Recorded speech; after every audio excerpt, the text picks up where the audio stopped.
kepada Tuhan selama masa pandemi ini. Dan saya sudah dengar tadi kesaksian dari beberapa kalian, pengalaman-pengalaman hidup kalian sungguh luar biasa. Saya bisa melihat betapa Tuhan telah dan sedang bekerja dalam kehidupan kalian, seperti berkumpul bersama keluarga, kemudian juga komitmen untuk berdoa, dan hal-hal kecil yang bisa kalian lakukan kepada sesama, dan lebih banyak lagi tadi sudah di-sharingkan. Dan apa yang saya lihat di situ, bahwa kalian dalam banyak hal, kalian sudah menempatkan Tuhan dalam posisi yang pertama dalam kehidupan. Dan itu saya tidak meragukan sama sekali. Saya bisa melihat juga dari keberadaan kalian, senyuman kalian pada malam hari ini. Tampan-tampan dan cantik-cantik semuanya. Wah, luar biasa. Nah, itu trust kepada Tuhan. Dan mengapa saya mention itu juga? Karena ini trust juga mengandung trust kepada satu sama lain tentunya, sebagai relasi yang sehat antara suami dan istri. Dan bukan hanya suami dan istri, karena juga sebagai seorang imam, saya juga melihat kedalaman diri saya, trust terkait hubungan saya dengan Allah, dan juga hubungan trust saya dengan para pastor yang lain di sini. Dan ini relasi yang sehat adalah relasi di mana ada trust. Kalian setuju kan? Kalau ada trust, ada kepercayaan satu sama lain, ada kepercayaan kepada Allah, tapi juga ada kepercayaan satu sama lain, di situ relasi yang sehat akan muncul. Karena kalau tidak ada trust, tidak ada motivasi dalam kehidupan untuk melihat secara positif satu sama lain, secara timbal balik. Namun dengan adanya trust, relasi menjadi harmonis. Nah, saya ingin bertanya sekarang, mungkin saya tunjuk pakai per orangnya, nanti orang yang saya tunjuk nanti berbicara ya. Pertanyaannya tricky, tapi saya harap ini mudah. Manakah yang lebih penting, dipercayai atau dicintai? Manakah yang lebih penting, dipercayai atau dicintai? Saya minta Eva dulu menjawabnya.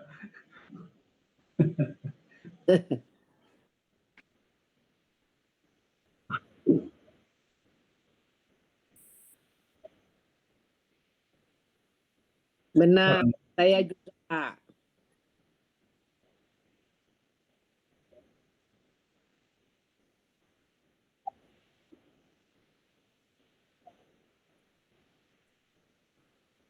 Luar biasa. Tepuk tangan untuk Eva. Luar biasa. Saya perlu dua jawabannya, jadi salah satu lagi saya minta jawabannya. Pak Priyo. Pak Pri. Pertanyaannya, mana yang lebih penting, dipercayai atau dicintai? Mungkin bisa di unmute dulu, bentar, itunya, mikrofon.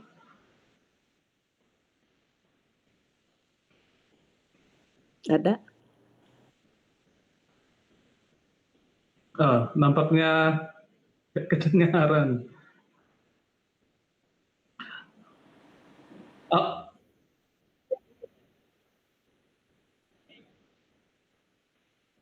Ini. Oke. Kalau saya memang dua-duanya penting, Romo. Kalau dipercayai berarti kita harus memang apa ya? Kita harus percaya sama Tuhan. Kita harus percaya, itu memang di dalam Alkitab yang kemarin saya baca itu kita harus percaya kepada Tuhan untuk selama-lamanya. Dan ini adalah bagi saya adalah suatu pegangan hidup yang sangat penting. Dan karena Tuhan adalah jalan kebenaran bagi saya, bagi seluruh umat manusia. Kalau kita nggak berpegang pada Tuhan, kita nggak bisa hidup dengan baiklah. Terus kalau dicintai, memang kita harus mencintai Tuhan, dan Tuhan pun akan mencintai kita. Itu saja, Romo. Terima kasih Pak Priyo. Jawaban yang bagus juga. Tepuk tangan dong untuk Pak Priyo. Ya. Terima kasih, terima kasih. Dua jawaban yang saya perlukan Iya. dan jawabannya excellence ya. Karena kalau kita berbicara soal dipercayai atau dicintai, kita berbicara soal dua sisi mata uang logam yang tidak bisa dipisahkan. Meskipun saya harus katakan, kadang-kadang di sisi mata uang logam itu kita senang dengan satu gambar ya kan, kita senang dengan yang sisi yang satu ini, dan karena itu kita melihatnya sebagai ya mungkin sebagai prioritas dalam kehidupan kita. Singkatnya saya ingin katakan bahwa dipercayai dan dicintai itu merupakan satu kesatuan. Now the best proof of love is trust. Kalau kita dicintai dan itu kita bisa tunjukkan dengan trust.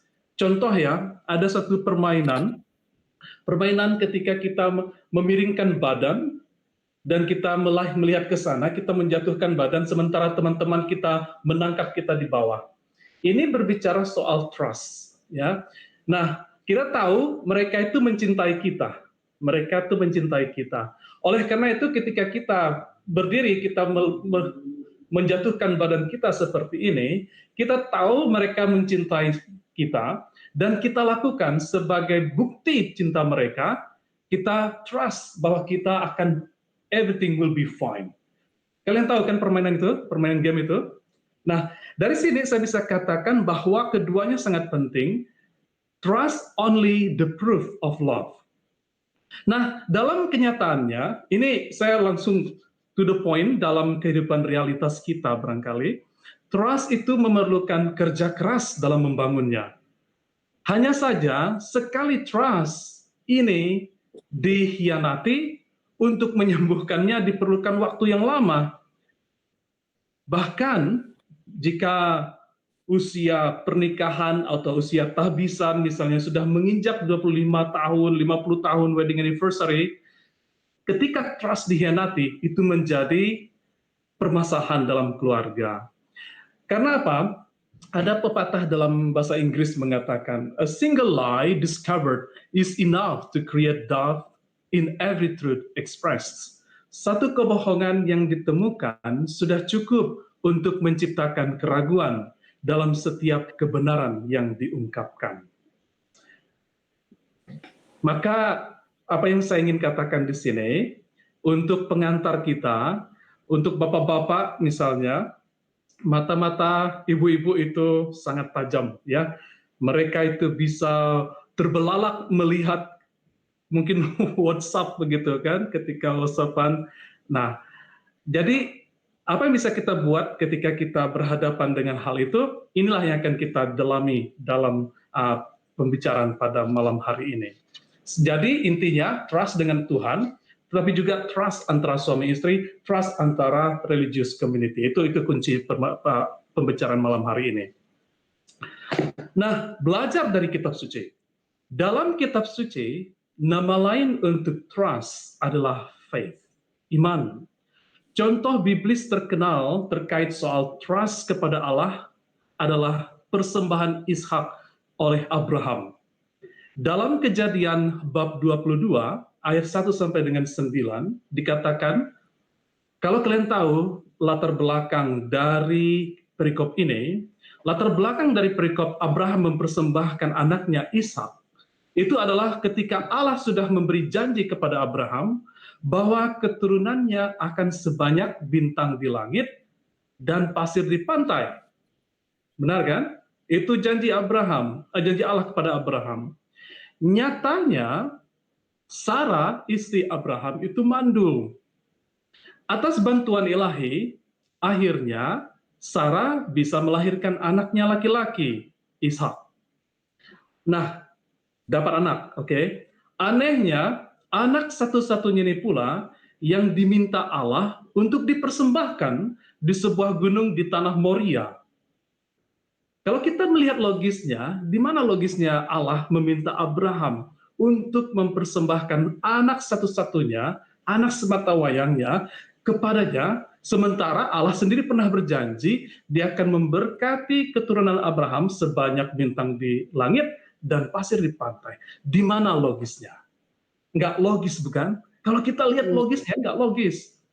Nah, namun ini yang bisa kita percayai. Abraham percaya, he has the faith. Dia trust, dia percaya bahwa everything will be fine, everything will be alright. Even though God takes my own son, I will give my best for God. Ini soal trust. Mungkin juga contoh kedua ya, Nabi Ayub. Apa yang terjadi dengan Nabi Ayub? Ketika Nabi Ayub ditantang oleh setan soal righteousness and unrighteousness, Ayub berkata, Tuhan, saya tidak akan berbuat dosa. Saya komplain, tapi saya tidak akan pernah melawan Tuhan. Mungkin kalian tahu ada istilahnya retribution theology dalam Perjanjian Lama. Retribution theology itu artinya singkatnya begini, kalau saya berbuat kebaikan, saya akan diberkati. Kalau saya berbuat kejahatan, saya akan mendapat kutukan dari Allah. Ketika Ayub mendapat penyakit borok di badannya, itu kan tanda bahwa menurut orang-orang zaman Ayub, itu adalah tanda bahwa dia dikutuk. Nah, kalau tanda dia dikutuk karena dia dapat borok, itu tandanya dia nggak righteous. Artinya dia berdosa. Ya, itu menurut teologi ini, retribution theology. Nah, jadi Ayub pada satu sisi dia melihat hukum yang sedang berlaku itu. Tetapi di sisi lain dia juga mempertahankan posisinya dan dia bilang, Tuhan, saya seorang yang righteous. Saya tidak pernah berdosa di hadapanmu, saya tidak akan pernah melawan engkau. Saya komplain ya, tapi saya tidak akan pernah meng-curse Tuhan yang adalah pencipta saya. Maka ketika hal itu terjadi, apa hasilnya? Karena trust, karena iman, karena kekuatan, ketahanan Ayub di posisinya, akhirnya Allah memberkati dia berlipat-lipat ganda. Coba kalian lihat di sini. Intinya apa? Intinya iman, trust, faith, itu akhirnya akan mengantar seseorang pada berkat yang berlimpah. Dan contoh yang terakhir, yang ketiga, yang saya ingin tunjukkan adalah, ini contoh yang sangat terkenal, yaitu Bunda Maria. Siapa yang tidak kenal dengan Bunda Maria kan? Lovely mother. Maria, saudara-saudari, ketika dia mendapat pesan dari malaikat Gabriel, Maria sebenarnya dia tidak bisa melihat masa depannya. Dia sebenarnya blur, tidak jelas masa depannya Maria itu seperti apa. Tapi dia percaya in God, everything will be alright. Everything. Itu sebabnya dia berani berkata, terjadilah kepadaku menurut perkataanmu. Lukas 1:38. Kalau seandainya Maria waktu itu, dia harus melihat segala sesuatunya secara detail, dia harus mempertanyakan segala sesuatunya secara detail, kemungkinan besar dia mengatakan no. Karena blur. Tapi karena trust-nya, karena keberaniannya mengatakan ya di tengah uncertainties, akhirnya Allah memperhitungkan itu sebagai sebuah kebenaran. Dia menganugerahkan Maria yang terbaik. Saudara-saudari, mungkin kita di posisi yang mana saya nggak tahu. Ya, saya yakin anggota Corpus Christi, karena kalian adalah tubuh Kristus, maka kalian berada di posisi yang benar seperti Abraham, posisi yang benar seperti Ayub, posisi yang benar seperti Bunda Maria. Mengapa kita bisa harus berada di posisi yang ini? Mungkin saat ini kita merasa pandemi ini mengambil trust kita dari Tuhan. Mungkin kita merasa mengapa Tuhan memberikan pandemi ini kepada dunia saat ini.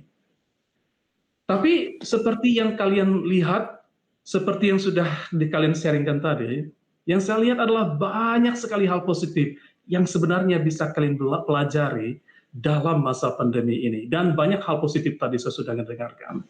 Secara ekosistem, kalian juga tahu ini, secara ekosistem, dengan adanya lockdown ini, ozon kita menjadi bersih. Ya, kita kemungkinan kalau tidak ada lockdown, mungkin suasana panas dan teriknya bumi ini mungkin seperti tahun 2019 akhir ya, yang lalu seperti bushfires di mana-mana gitu ya.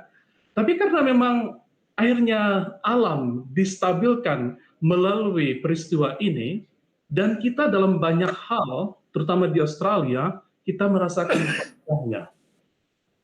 Meskipun kita tidak bisa memungkiri bahwa hal-hal negatif juga terjadi, tetapi Allah berbicara melalui banyak hal. Dan ketika kita memberikan trust kita pada Dia, ketika kita melihat banyak hal yang positif yang Allah sedang kerjakan melalui caranya yang unimaginable, kita bisa tahu bahwa in God, everything will be all right at the end of the story. Everything will be all right. Jadi, inilah yang kita perlukan untuk membangun trust. Untuk bisa membangun trust ala Katolik, ini judulnya hari ini, kita mau berani memilih untuk menjadi rentan, dalam tanda kutip, menjadi humble dalam diri kita, untuk melihat bahwa kita ini sebenarnya berada di hadapan posisi Tuhan yang maha besar, yang memiliki segala kemungkinan di atas segala kemungkinan yang lain. Dalam hal berkeluarga, itu juga terjadi. Trust adalah pilihan, dan hanya orang yang berani memilih untuk percaya pada pasangannya, sebagaimana dia percaya kepada Allah, orang itu juga dapat dipercayai. You must trust and believe in people, or life becomes impossible. Ini seperti kayak menggunakan GPS.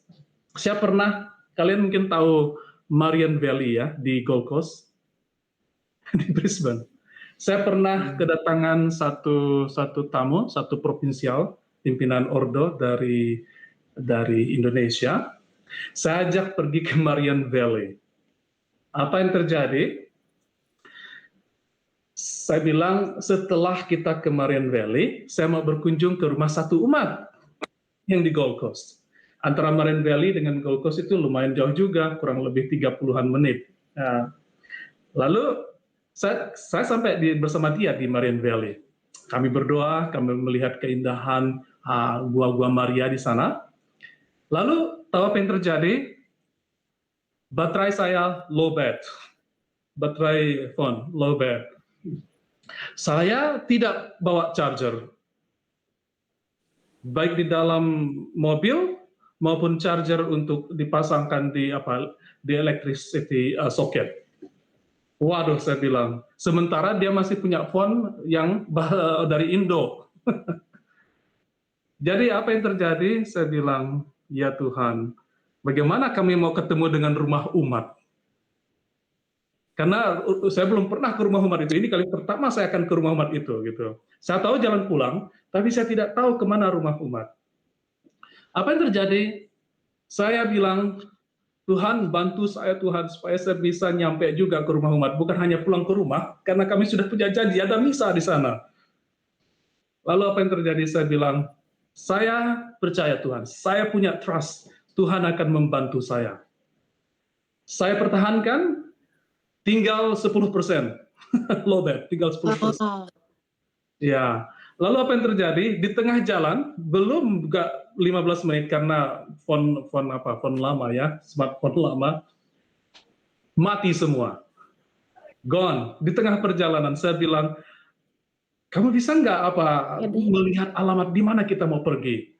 Dia bilang, aduh, baterai SIM card saya ini nggak bisa roaming pula, nggak bisa jalan SIM card saya ini di smartphone saya. Lalu saya bilang, Tuhan, bantu kami Tuhan. Kalau kayak gini, nanti saya betul-betul disappoint umat saya yang di Gold Coast. Tapi tahu apa? Entah dalam cara yang luar biasa Tuhan bilang, Pio, Di bawah buku, di dalam loker di samping setir itu ada baterai bekas yang dulu pernah kamu juga simpan di situ. Tidak pernah kamu cas, tapi kamu simpan di situ. Coba ambil situ. Saya sepertinya kok ada yang menuntun begitu. Saya jujur saya nggak pernah gunakan baterai itu sama sekali dan saya sudah lupa. Akhirnya saya buka baterai itu, loker itu, memang saya temukan baterai smartphone yang memang sama persis, yang SPay1, tidak pernah saya cas, sudah lama saya nggak pernah sentuh-sentuh, saya pasang 14%. 14%. Tahu apa yang terjadi? Ketika saya ketik nama itu dan saya gunakan baterai itu, ketika nyampe di rumah itu tinggal 5%, habis langsung full. Tapi akhirnya saya sampai juga di rumah umat tempat tujuan saya. Dalam situasi yang saya bilang yang sangat mencemaskan begitu. Karena memang kali pertama, saya tidak ingin mendisappoint umat saya, tapi juga saya percaya Tuhan pasti menuntun saya sampai di sana dan baterainya memang habis pas nyampe di depan rumah umat saya. Hidup kita, Bapak Ibu, sama seperti GPS. Kita mengikuti Tuhan itu sama seperti GPS. Yang kita perlukan itu hanya trust. Hanya menempatkan diri kita. Saya percaya dengan mengikuti GPS ini, saya akan nyampe di tempat tujuan saya. Ya, karena apa? Karena pada akhirnya, in God, everything will be alright. Ini semuanya saya ingin katakan supaya kita punya trust kepada Tuhan. Bayangkanlah dulu, juga saya mungkin ketika kalian masih pacaran misalnya, kalau kalian ingin mengetahui semua detail dari pasangan hidup kalian, mungkin kalian tidak duduk bersama sekarang ini kan? Tapi karena ada trust di situ, maka kalian bisa seperti ini sekarang, duduk bersama seperti ini. Inilah yang saya ingin sampaikan, Bapak Ibu Saudara-saudari, soal trust. Bagaimana kita bisa menjadi trusted person just by being trusted to God first, but also we believe if we trust in God, everything will be all right, everything will be fine. Saya tidak tahu apakah ada yang pernah membaca buku. Ada buku yang menarik juga, mungkin bukan hanya soal trust in God ya, tetapi juga trust in your partner as husband and his wife. Ada bukunya berjudul Healing Your Marriage When Trust is Broken, Finding Forgiveness and Restoration. Penulisnya adalah Cindy Bell. Buku ini juga sedang saya baca sekarang. Bagus sekali bukunya. Buku ini kuncinya apa? Kuncinya bukan hanya trust to God, tetapi juga trust kepada husband and wife. Cindy, itu nama penulis bukunya, dia bertemu dengan Chris di sebuah gereja baptis. Dan Chris baru saja menjadi seorang pengikut Kristus pada hari dan tanggal ketika Cindy berdoa untuk calon suaminya.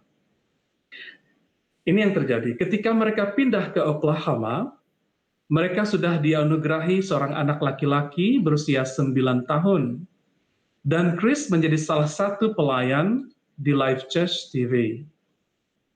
Berita mengejutkan datang dari bibir suaminya, Chris melanggar janji pernikahannya. Dia tidak setia terhadap sang istri. Akibat ulah si Chris yang ketagihan pornografi, pada akhirnya dia tidur bersama dengan wanita yang lain. Dan salah satu dari wanita itu sedang mengandung. Cindy dalam kehancuran hatinya berusaha tetap setia. Nah, saya sedang membaca buku ini, belum selesai baca buku ini, tapi apa yang bisa saya lihat, Bapak Ibu, yang bisa saya pelajari di sini, dia mendapatkan healing luar biasa. Soal trust to God, trust to her husband. Dia katakan bahwa trust and forgiveness menjadi kunci kesuksesan dalam keluarganya. Dan ini, saya sedang membaca buku ini dalam bab ketiga, dan ini saya melihat apa yang bisa kita pelajari di sini.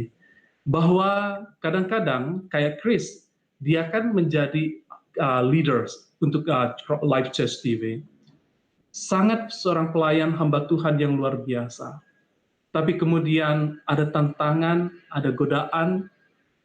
Apa yang menjadi kekuatan dari keluarga ini? Karena kemudian pada akhirnya Cindy, dia bisa melihat banyak hal positif dalam diri suaminya, banyak hal positif juga yang dia terima dari Allah, dan karena itu dia kemudian membangun keluarganya kembali berdasarkan trust and forgiveness. Oh, bukunya menarik. Saya ingin bagikan lebih banyak, tapi mengingat waktu nggak terlalu nggak memungkinkan. Kuncinya membangun trust ala Katolik adalah everything will be alright in God. Jadi jangan pernah menyerah kalah, Bapak Ibu Saudara-saudari. Ketika trust Anda ditantang, ya, ketika trust Anda di-challenge, terima itu sebagaimana Bunda Maria menerimanya. Berani untuk mengambil jalan yang terendah dengan memilih jalan humility, karena orang yang berani untuk mentrust orang lain adalah orang yang sesungguhnya berani melihat dirinya sebagai seorang yang humble. Dan lewat humility-nya, dia kemudian re-embrace the person, whatever he is or she is. Jadi, saudara-saudari yang terkasih, demikian saja membangun trust ala Katolik. Saya harap pengajaran singkat ini bisa sedikit membuka atau sedikit men-challenge kalian. Saya suka men-challenge orang, karena saya ingin belajar juga dari kalian, saudara-saudariku yang terkasih. Demikian, Tuhan memberkati. Mari kita berdoa sebelum kita menutupnya. Dalam nama Bapa, Putra, dan Roh Kudus. Amin. Allah Bapa, hamba-Mu berdoa saat ini bagi keluarga-keluarga yang ada di sini. Semoga Engkau membangun trust dalam hati mereka terhadap-Mu, sehingga mereka bisa memberikan yang terbaik dalam kehidupannya. Juga semoga mereka bisa membangun trust antara suami istri dan juga kepada keluarga mereka, sehingga juga mereka bisa membangun keluarga yang aman, damai, penuh cinta kasih. Sebab ini kami mohonkan dengan pengantaran Kristus Tuhan kami. Amin. Amin. Terima kasih, Romo. Terima kasih, Romo. Terima kasih. Sebentar.